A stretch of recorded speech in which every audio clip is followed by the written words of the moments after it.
किसी व्यक्ति ने कहा है कि टैलेंट नमक से सस्ता होता है। महत्वपूर्ण बात आपके अभ्यास करने की इच्छा होती है। आपके ज़्यादा से ज़्यादा अभ्यास करने की क्षमता महत्वपूर्ण होती है।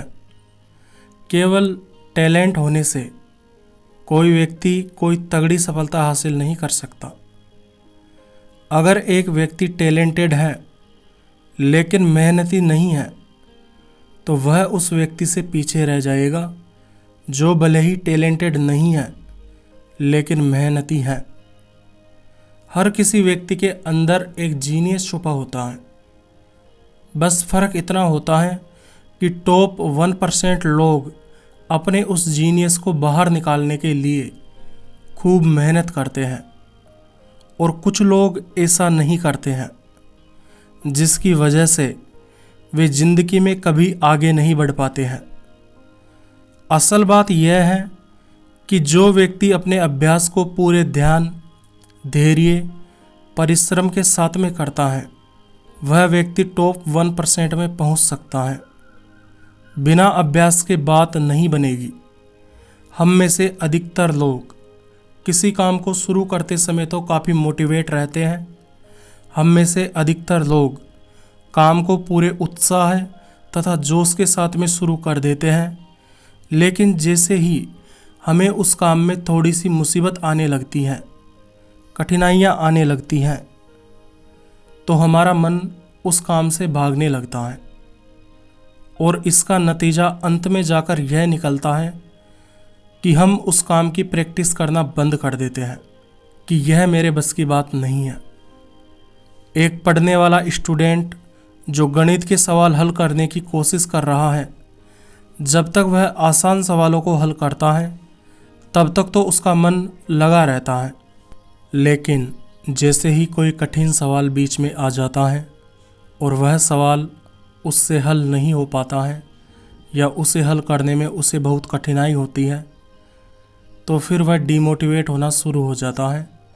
उसका मन काम से भागने लग जाता है और अंत में नतीजा यही निकलता है कि वह किताब को बंद करके कुछ और करने लग जाता है।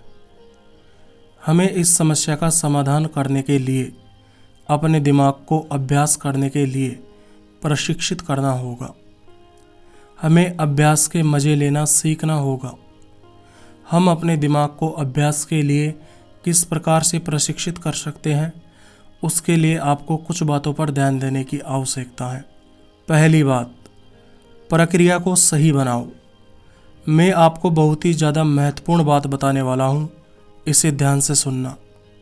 क्या आप जानते हैं कि जब आप अपना पसंदीदा काम करते हैं, जैसे कि आप कोई गेम खेलते हैं या मूवी देखते हैं या कुछ भी रुचिकर कार्य करते हैं, तो उसे करने के बाद में आपका दिमाग रिलैक्स हो जाता है और आप फ्रेश महसूस करने लगते हैं।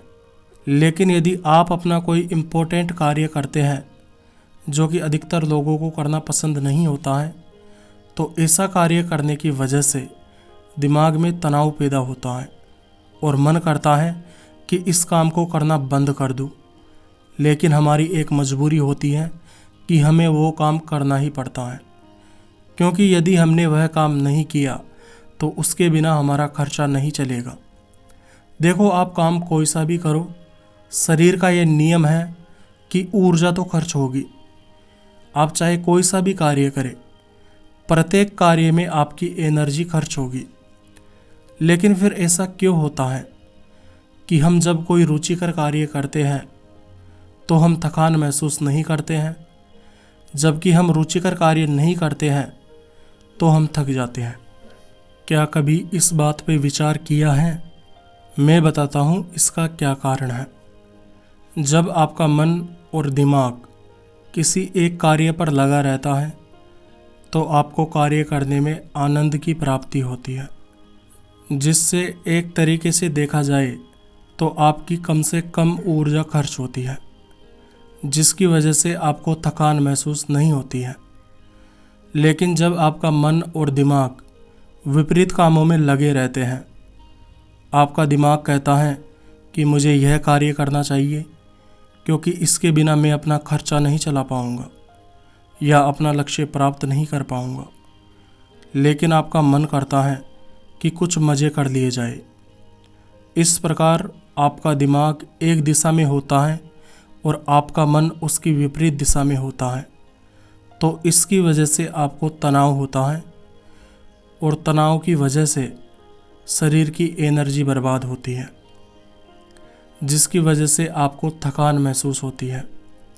हमारा दिमाग और हमारा मन एक ही दिशा में रहे, इसके लिए ज़रूरी है कि आप प्रक्रिया को आराम पूर्वक और ध्यानपूर्वक करने की कोशिश करें।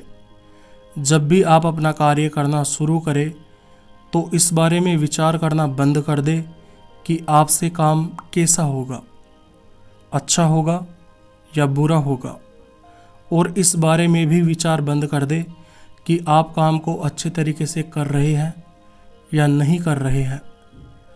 आप बस उस प्रक्रिया को ध्यानपूर्वक करने की कोशिश करो। जैसे अगर आप पढ़ाई कर रहे हो तो अक्षरों की बनावट को देखो, आप क्या पढ़ रहे हैं उस पर ध्यान दो। किताब के पन्नों को अपने हाथों से महसूस करो। इस प्रकार आप कोई भी काम करें तो छोटी छोटी इन सब बातों को अपनी जागरूकता में लाने का प्रयास करो। इससे आपका मन और आपका दिमाग एक दिशा में होने लग जाएंगे।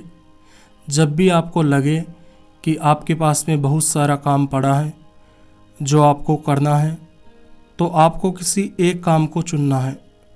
उसे बिल्कुल आराम से करने की कोशिश करनी है, बिल्कुल सहजता के साथ में करने की कोशिश करनी है, कोई जल्दबाजी नहीं करनी है।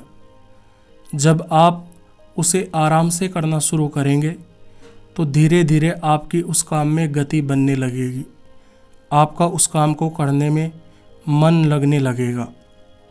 जब आप अपने काम को आराम से तथा सहजता के साथ में करना शुरू करेंगे तो आपके काम को करने की गति और क्वालिटी दोनों स्वतः ही सुधरने लग जाएगी। दूसरी बात, हर स्तर अपने आप में पूर्ण होता है। इस बात पर थोड़ा विचार करो। अगर मैं आपसे पूछूं कि एक पेड़ में जड़ इम्पोर्टेंट होती हैं या तना इम्पोर्टेंट होता है, या पत्तियां इम्पोर्टेंट होती हैं, या कली इम्पोर्टेंट होती हैं, या फूल इम्पोर्टेंट होता है, या फल इम्पोर्टेंट होता है, तो आप मुझे क्या जवाब देना चाहेंगे? बेशक आप मुझे यह जवाब देना चाहेंगे कि यह सवाल ही गलत है। एक पौधे के बीज से लेकर फल बनने तक की प्रक्रिया में जड़, तना, पत्तियाँ, कली, फूल सभी महत्वपूर्ण होते हैं। अगर इनमें से एक भी चीज़ ना हो तो बीज कभी भी फल का उत्पादन नहीं कर सकता। यही बात मैं आपको समझाना चाहता हूँ कि आप अभी किसी काम को करने में कमज़ोर हो तो उसकी प्रैक्टिस करते रहो। थोड़ा और सुधार करो, फिर थोड़ा और सुधार करो, और इस प्रकार से आगे बढ़ते रहो। यह मत सोचो कि मैं अभी इस काम को कर नहीं पा रहा हूँ या मैं इस काम में बेहतर नहीं हूँ तो मैं बेकार हूँ। शुरुआत में आपसे काम नहीं होगा, फिर आपसे थोड़ा बहुत काम होने लगेगा, फिर आपसे थोड़ा ज़्यादा काम होने लगेगा, और फिर धीरे धीरे आप उस काम में परफेक्ट बन जाएंगे। लेकिन इसका मतलब यह नहीं है कि आप अभी जिस लेवल पर हो उस लेवल पर परफेक्ट नहीं हो। असल में आप परफेक्ट पहले से ही हो। आपको बस प्रैक्टिस करते जाना है और बेहतर बनते जाना है। परफेक्ट बनने के चक्कर में मत पड़ो, वह तुम पहले से ही हो। तुम बस अभी से बेहतर बनने का प्रयास करो। असल बात यह है कि समाज ने हमको फल की तरफ बहुत ज़्यादा आकर्षित कर दिया है। इसकी वजह से फल को प्राप्त करने के लिए जो जो चीज़ें आवश्यक होती हैं उन पर हमारा ध्यान नहीं जाता है। हमारा ध्यान या तो फल पर रहता है या परिणाम पर रहता है। चाहे आप एक बीज की तरह अपने खोल में से निकल रहे हो, अर्थात आप शुरुआत कर रहे हो, चाहे आप जड़ की तरफ फैल रहे हो, अर्थात अपना आधार बना रहे हो, चाहे आप तने की तरह बढ़ रहे हो, अर्थात संघर्ष कर रहे हो, चाहे आप पत्तियों की तरह फैल रहे हो, अर्थात मेहनत कर रहे हो, चाहे आप एक फूल की तरह खिल रहे हो, अर्थात अपनी सीमाओं को तोड़ रहे हो। इनमें से प्रत्येक स्टेज महत्वपूर्ण है। अगर इनमें से एक भी स्टेज गायब हो जाए तो बीज कभी भी फल नहीं बन पाएगा। तीसरी बात, अपने काम को अपना ध्यान बना लो। मेहनत के मज़े कैसे लिए जाते हैं, अभ्यास को मज़ा कैसे बनाया जाता है?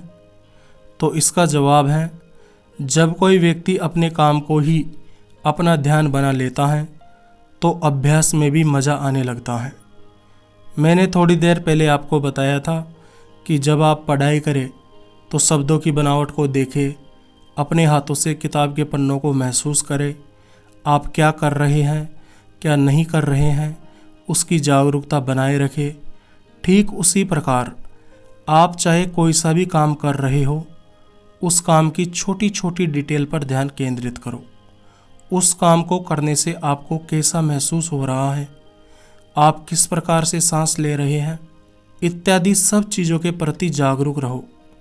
मान लो आप चल रहे हो तो अपने पैरों को महसूस करो कि आप किस प्रकार से अपने पैर उठा रहे हैं, किस प्रकार से आपके हाथ गति कर रहे हैं, किस प्रकार से आपका शरीर गति कर रहा है, किस प्रकार से आप सांस ले रहे हैं, इत्यादि सब बातों को जागरूकता में लाओ। ऐसा अभ्यास करने से आपको अपने काम में भी मज़ा आने लग जाएगा। जब भी आप अपना काम करना शुरू करें तो काम करते हुए खुद का निरीक्षण करते रहे, खुद को ऑब्जर्व करते रहे कि आप कैसा कर रहे हैं, कैसा नहीं कर रहे हैं। आप चाहे कैसा भी कार्य कर रहे हो, उस आधार पर खुद को अच्छा या बुरा महसूस मत करो।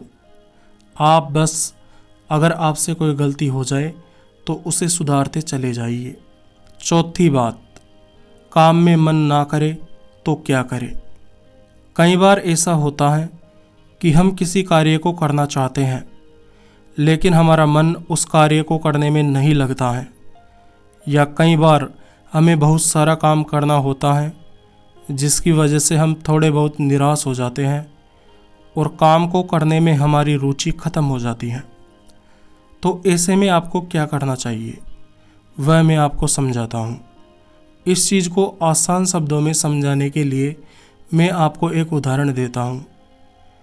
एक पेंटिंग लो, कोई भी चित्र लो, अब इस पर पेंसिल से ग्रिड ड्राइंग कर दो, अर्थात इस पेंटिंग को आड़ी व तिरछी लाइन खींचकर कई वर्गों में विभाजित कर दो।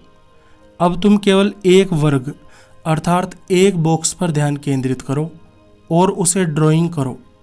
जब एक बॉक्स ड्राइंग हो जाए तो दूसरे बॉक्स को ड्राइंग करो। इस प्रकार ड्राइंग करते करते तुम पूरा चित्र बना लोगे।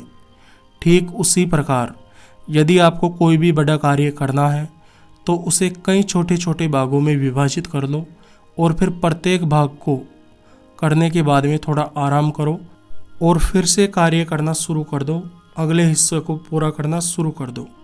तो आज के लिए बस इतना ही। मुझे इतना ध्यान लगाकर सुनने के लिए आपका दिल से धन्यवाद।